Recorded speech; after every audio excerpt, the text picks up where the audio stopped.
Imagine a world where children as young as 5 are able to change their gender based off of feelings and identity and not biology. Well, this is now happening in schools and policies and in medical clinics. But why? Who's behind this push, and what does it mean for our kids' futures? Stay with me because the answer will shock you. Numbers. According to a 2023 Williams Institute report, about 1.6 million Americans aged 13 and older identify as transgender. Now that is roughly 0.6% of the total population. But among youth aged 13 to 17, that percentage jumps to 1.4%, or about 300,000 young people. This is a dramatic rise compared to just a decade ago when transgender identification was far less common. What's driving this surge? Many experts point to a combination of social media influence, peer groups, and evolving cultural acceptance, but there is more beneath the surface. Across the U.S., more than 20 states have introduced laws or policies that require schools to teach children about gender identity and sexual orientation, sometimes as early as kindergarten. According to the CDC's 2022 School Health Policies report, a growing number of districts now include LGBTQ+ topics in sex education, even though these subjects remain controversial for many parents, including California, Illinois, and New York, mandate LGBTQ+ content. Parents have reported that their kids are being asked to question their biological sex and consider gender fluidity without parental consent. But it's not just a curriculum, it's policies too. Some districts have created guidelines for teachers to use students' preferred pronouns and allow access to bathrooms and locker rooms based on gender identity and not biological sex. So, who's behind this push? It's a powerful coalition of advocacy groups, nonprofits, and corporate sponsors. Organizations like the Human Rights Campaign, HRC, and the Trevor Project are pouring millions into campaigns to normalize transgender identities among youth. But why? Because creating a broader base of supporters helps these groups gain political influence and funding. Corporate America is also involved.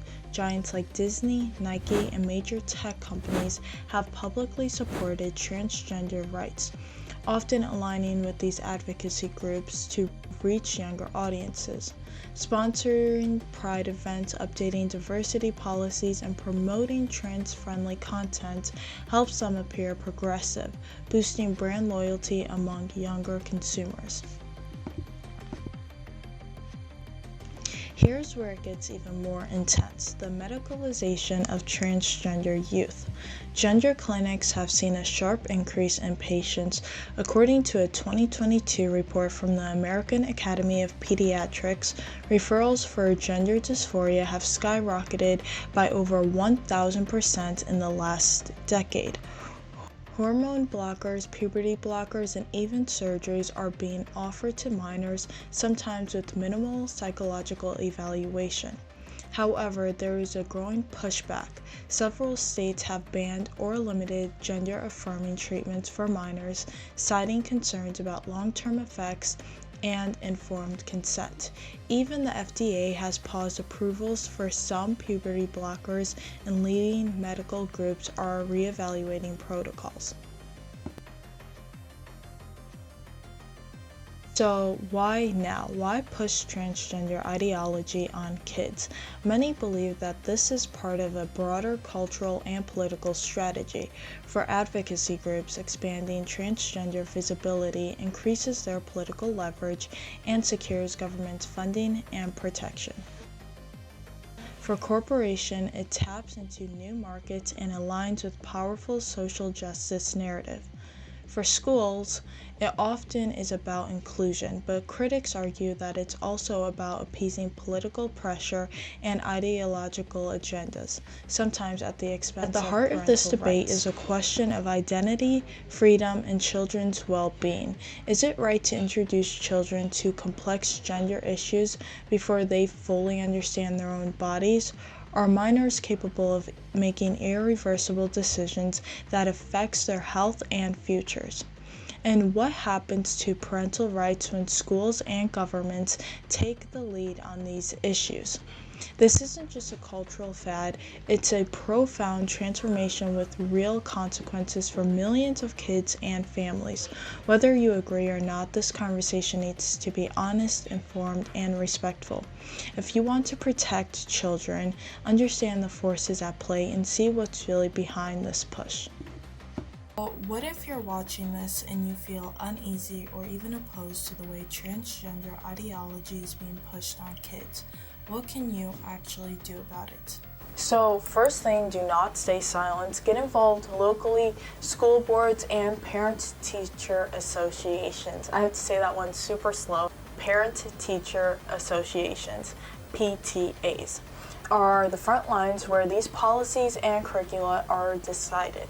Also, attend your local school board meetings, ask questions, voice your concerns respectfully, and demand transparency about what your children are being taught. Connect with other parents who share your concerns. There's power in numbers. Stay informed by reading official school materials, curriculum plans, and state education policies. Knowledge is your best weapon. Consider reaching out to local elected officials and state legislators to express your views because they represent you and they can influence education laws. And if you believe that rights are being violated, explore legal options. Some parents have successfully challenged policies that bypass parental consent. Finally, engage in conversations online and offline respectfully. This issue often affects us all, and understanding each other is the key to finding common ground. Change starts with action. If we want to protect our kids, our communities, we have to stand up and be heard.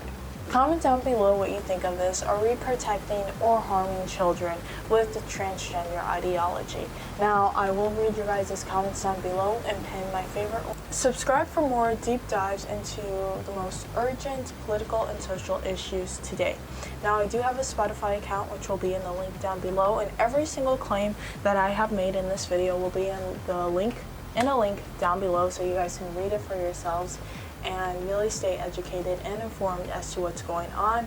The claims that I've made were studies back in 2022 and 2023, so they're a little outdated in a way, but very relevant. So definitely look at newer ones, but I'm just showing that that was 2 to 3 years ago, and it's still an insanely large number.